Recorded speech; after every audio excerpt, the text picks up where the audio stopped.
آپ کا بہت بہت شکریہ سر. میں چاہوں گا سر سب سے پہلے آپ شروع کیجئے کہ کام کیسے کرتا ہے, مائنڈ کام کیسے کرتا ہے, اور آپ بالکل ایک لے مین کی لینگویج میں ہم آپ سے بات چیت کریں گے تاکہ آپ سمجھ. آج کے سیشن سے ایک ون لائنر گول بتا دیتا ہوں. آج کے سیشن کا ون لائنر ہے آپ ایکٹیویٹی کو بڑھانا, آپ کی پرفارمنس کو بڑھانا, آپ کو زیادہ افیکٹو اور مؤثر انسان بنانا. اور سب سے بڑی نعمت آپ کے پاس جو ہے وہ یہ برین اور اس کے اندر ایک مائنڈ ہے جو فنکشن کر رہا ہے. اس کو جتنا زیادہ آپ انڈرسٹینڈ کر کے سادہ زبان میں کام میں لانے لگ پڑتے ہیں اتنا فائدہ آپ کو ہونے لگ پڑتا ہے. یہ ہمارا مین تھیم ہے آج کا. جناب اوور ٹو یو سر. بہت شکریہ. آئی گاٹ دس چانس کہ کنٹریبیوشن کہ سوسائٹی میں جب بھی کنٹریبیوشن کرتے ہیں تو ہمیں اچھا فیل ہوتا ہے. اور اب برین کے بارے میں یہ کہنا چاہوں گا, یہ برین ورک کیسے کرتا ہے پہلی چیز, اور ہم کیوں نہیں جانتے کہ how to use it, brain کو یوز کیسے کرنا ہے. کیوں؟ The thing is that physically تو ہم جانتے ہیں ہم نے ڈائٹ لینی ہے, ہم نے کھانا ہے, اپنی فزیکل باڈی کو اسٹرینتھ دینی ہے, لیکن برین ہاؤ اٹ ورکس, یہ کام کیسے کرے گا. تو پہلی چیز یہ ان کو جب ہم ٹاسک دیتے ہیں it start working. For example میں آپ کہاں پہ رہتے ہیں؟ مسفتاؤن. اب جیسے ہی آپ کے برین کو ایک ٹاسک ملا, اس نے رسپونڈ کیا, تو یہ چیز ہے. اب کریٹیوٹی کیا ہے؟ برین سے آپ پلاننگ کریٹ کر رہے ہیں, برین سے ہی آپ نے کمٹمنٹ لی, that's why you are here. جس نے کمٹمنٹ یہاں پر نہیں ہے. برین سے آپ اسٹریٹجیز کریٹ کرتے ہیں, برین سے آپ سولوشنز کریٹ کرتے ہیں. لیکن لائف میں ہم کیا سیکھتے ہیں؟ ہم لائف کی چیز میں رہتے ہیں کہ اچھا اپنی ایجوکیشن کے پیچھے لگے ہوئے ہیں, ٹھیک, اس کے علاوہ گولز کے پیچھے لگے ہوئے ہیں. جو بھی ہمیں لائف پرسیو ہم کر رہے ہیں اپنے پیرنٹس سے کہ یہ کرنا ہے, فرینڈس کے ساتھ ڈسکشن کر کے یہ کرنا ہے, but how using your brain. So protected thing is that کہ ہم اپنی ایجوکیشن کمپلیٹ کرنے کے بعد جب ہیلپ لیس یعنی کہ اس کا ہو جاتے ہیں, then we start using our brain. ہمیں پتہ لگتا ہے وہ سوچیں کیا ہوتی ہیں, رویہ کیا ہوتا ہے. برین جو فیصلہ نہیں لیتے ان کے اندر جو ہوتے ہیں فیصلہ لینے کی طاقت کم ہوتی ہے, ان کے وہ خلیات ویسے کام نہیں کرتے. ایسے لوگ جو کمٹمنٹ لیتے رہتے ہیں تو ان میں کمٹمنٹ ڈیولپ کرنے کی کیپیبلٹی بن جاتی ہے, وہ برین سے جو ہے ڈیولپ. تو بات یہ کہ برین کو ہمیں شروع سے ہی پیرنٹس کو چاہیے کہ برین جو ہے اس کے اوپر ورکنگ کرے, رادر دین دیکھیں نا آپ ایجوکیشن کو حاصل کرتے ہیں لیکن سکلز پیچھے رہ جاتی ہیں. تو ہم ایک طرف تو باڈی ہے, ایک طرف برین ہے. اب برین کے لیے ہم نے کیا کرنا ہے؟ ہم نے کرنا یہ ہے کہ ایک تو چیز ہمیں پتہ لگی ہم یوز کیوں نہیں کرتے. اس کے بعد ہم بات کریں گے کہ برین کو ہم کوئی ٹاسک دیتے ہیں اس کو ملٹیپلائی کر دیتے ہیں. فار ایگزامپل آپ کی انگلش اچھی نہیں ہے, ٹھیک ہے, تو برین کو آپ جیسے سوچیں گے کہ میری انگلش اچھی نہیں ہے, وہ آپ میں فیئر کریٹ کرے گا, اسٹریس کریٹ کرے گا, وہ گریجولی بڑھتا جائے گا تو آپ ڈپریشن تک پہنچ جائیں گے. Is it? لیکن جب آپ پازیٹیو ٹاسک دیں گے اس کو کہ ہاں یہ میں کر سکتا ہوں, تو وہ آپ کے اندر ہی پیدا کرے گا کیسے کروں, کیوں کروں, کیا کرنا چاہیے. جیسے آپ وہ کرنا شروع کریں گے تو وہ آپ کے اندر ایکسیپٹنس پیدا کرے گا, ہاں تم کر سکتے ہو. پھر جب آپ کرتے رہیں گے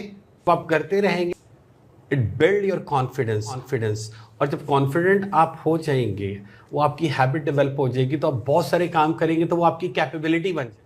جب آپ کی کیپیبلٹی ڈیولپ ہو جائے گی پھر آپ اس کو کنٹینیوٹی میں لے کر آئیں گے. So you need to work on your brain to understand.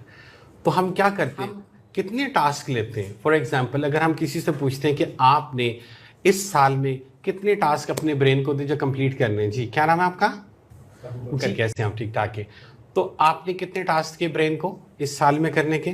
یعنی ایوریج ہم بہت کم ٹاسک دیتے ہیں اپنے برین کو, کیونکہ جو ہمیں ٹاسک ایکوائر ہو جاتے ہیں, جو ایجوکیشن کمپلیٹ کرنی, جب ہوگی کمپلیٹ پھر میں کمانا شروع کروں گا, جب ہوگی کمپلیٹ پھر میں, ٹائم بڑا کم ہوتا ہے. ٹھیک ہے. اچھا وجاہت بھائی, میں اس میں نا قطع کلامی بار بار کروں گا, جی معافی دیجیے گا سر. مجھے خیال آیا کہ میں نے بڑا پہلے نا, کیونکہ آپ کو پتہ ہے پاکستان جو مائنڈ سائنسز تھی نا وہ آج سے 24-25 سال پہلے انٹروڈیوس ہوئی. بالکل یہ ٹائم ہے 25 سال پہلے کا, اور میں زمانے طالب علمی میں مائنڈ سائنسز کو باقاعدہ سیکھنے کے لیے, اور بڑے استاد ہمارے اس میں پروفیسر معیز صاحب کا نام آ جاتا ہے, کرنل امتیاز صاحب کا نام آ جاتا ہے. ان کے بڑے بڑے مہنگے کورسز تھے اس زمانے میں. جا کے سوچیں ایسے 20-25 سال پہلے تو اس کی جو پرائس ہوتی تھی وہ اس زمانے کورس کی 25,000 روپیہ تھی. یعنی آج کے 25,000 اس زمانے کے 25,000 کو اگر کمپیئر کریں تو بڑا 10 گنا شاید زیادہ فرق پڑ چکا. ہمیں کہا جاتا تھا کہ جو یہ مائنڈ ہے, مائنڈ اس کو ایکٹیو کرنے کا فرسٹ پرنسپل گول ہے. اس پیراشوٹ نے کھلنا ہی نہیں جب تک اسے مقصد نہیں پتہ لگے گا. بالکل. تو وہ لوگ جو اس مشین کو استعمال کر رہے ہیں یا ٹول کے طور پہ ٹول ہوتا ہے نا, اسے آپ نے کھولنا کیا ہے, آپ نے استعمال کیسے کرنا ہے. اگر آپ کے سامنے کوئی ایم ہی نہیں ہے, کوئی مقصد ہی نہیں ہے, کوئی گول ہی نہیں ہے, مائنڈ اور برین سب کے پاس ہے, ایم اور گول ہوتے ہی کیا ہوتا ہے, یہ ایکٹیو ہو جاتا ہے. It's true. بالکل پہلا پرنسپل ایسی ہے جی, بالکل ایسے کہ جیسے ہی سے گول دیں گے, یہ تو جائنٹ ہے, اس کی کتاب ہے نا ٹونی رابنس کی, بالکل اویکن دی جائنٹ ود ان, بالکل ون آف دی بیسٹ بک ہے جی. میں کسی زمانے میں اس کو 2 بار میں نے پڑھا ہوا ہے. وہ کہتا ہے کہ جی آپ کے اندر جن ہے, اگر یہ جاگ گیا تو پھر کوئی چیز ناممکن نہیں ہے. اور اس کو جگانے کے لیے جو پہلی چیز چاہیے وہ کیا ہے, اسپیسیفک. سر نے بالکل ٹھیک بات کی. دیکھیں, اگر آپ کا گول ہے اسلام آباد جانے کا تو آپ کا برین کبھی بھی آپ کو کراچی نہیں لے کر جائے گا. سیکنڈ تھنگ, اب دیکھیں نا, اگر آپ نے ڈاکٹر بننا ہے تو برین کو جب آپ نے ایک کمانڈ دے دی کہ اس نے ڈاکٹر بننا ہے, اسٹارٹ کریٹنگ اسٹریٹجیز کہ آپ نے کیا کیا چیزیں کرنی, کیسے ایجوکیشن کور کرنی ہے, کیسے ٹائم ٹیبل اسکیجول بنانے ہیں. ٹھیک, تو ہمیں جب تک ہم کوئی گول سیٹ نہیں کرتے, it's not going to start working for us, وہ ہمارے لیے کام نہیں کرتا. فرض کریں آپ کسی جاب کر رہے ہیں تو آپ کو جو بھی پرسیو ہوتا ہے سوسائٹی میں, آپ کے کیسے ورڈز جو تشکیل آپ کی پرسنالٹی کو دیتے ہیں, تو آپ کا چوائس آف ورڈز بہت امپورٹنٹ ہے. سوچ کسی کا ملنا بھی ہو سکتی ہے, سوچ کسی کا بچھڑنا, سوچ آپ کا یہاں ہونا, سوچ کسی کا اٹھ کے چلے جانا, سوچ کچھ کر کے دکھا دینا, سوچ لوگوں کو کچھ بنا دینا, سوچ. اتنا سا لفظ ہے سوچ, but it's going to transform every you and inside you.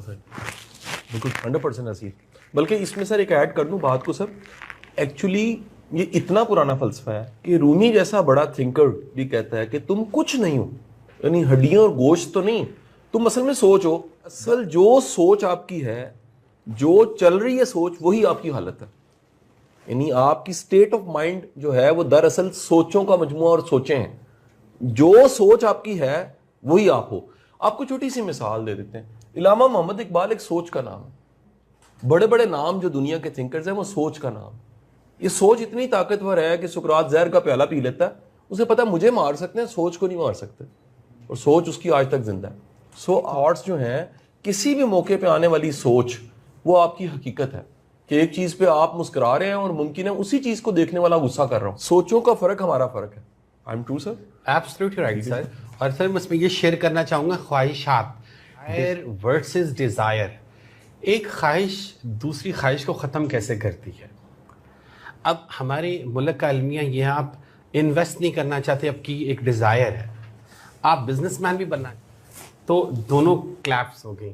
اسی طرح سے آپ کچھ بننا بھی چاہتے ہو, پڑھنا بھی نہیں چاہتے. ٹھیک, اسی طرح سے آپ اسمارٹ ہونا چاہتے ہو, ٹھیک ہے, لیکن آپ کھانا بھی. تو ہماری جو ڈیزائر جب آپس میں کلیپس ہو جاتی ہیں تو ریزلٹ کیا ہوگا, زیرو. تو اس کے لیے ٹریگر آپ نے ہر وقت انالیسس کرنا ہے کہ آپ کی جب بھی آپ ہیلپ لیسنس کا شکار ہوں, آپ کو تجزیہ کرنا چاہیے اپنی شخصیت کا, کہ یہاں کون سی میری تھاٹس ایسی ہیں جو آپس میں کلیپس کر رہی ہیں. اگر آپ ان کو ہی کر لیں, اسٹریم لائن کر لیں, تو آپ بڑے اچھے طریقے سے لائف میں آگے جا سکتے ہیں. ٹرو, ایگریڈ سر. یہ بڑا زبردست سارا فلسفہ ہے.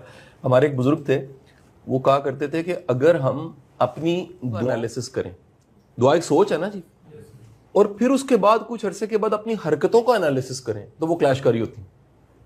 مثلا وہ کہتے ہیں ہم اللہ سے مانگتے ہیں, اللہ میاں میرے پہ رحم کر, لیکن ہم کسی پہ رحم نہیں کھا رہے ہوتے. مانگ رحم رہے ہیں اور کسی پہ رحم ہمیں نہیں آ رہا. جو مانگ رہے ہیں, یعنی ہماری تھاٹ, مانگتے وقت کی تھاٹ اور پریکٹیکلی تھاٹ جو ہے ہماری, وہ آپس میں کیا ہو گئی, تو رزلٹ کیا ہوگا, کچھ بھی نہیں. سو اگر آپ کی جو سوچ ہے وہی آپ کا عمل ہے, اور وہی آپ کی پہچان ہے, اور وہی آپ کی نیت بھی ہے. نیت, سوچ, عمل ایک ہو گیا تو صرف 2 مکھی ہوتی. مکھی کہتے ہیں وہ جو گن ہوتی ہے نا, اس کے 2 پوائنٹس ہوتے ہیں جن کو جوڑنا ہوتا ہے تو پھر نشانے پہ کوئی چیز لگتی ہے. تو وہ دونوں کے جڑتے ہی نشانے پہ چیز چلی جاتی ہے.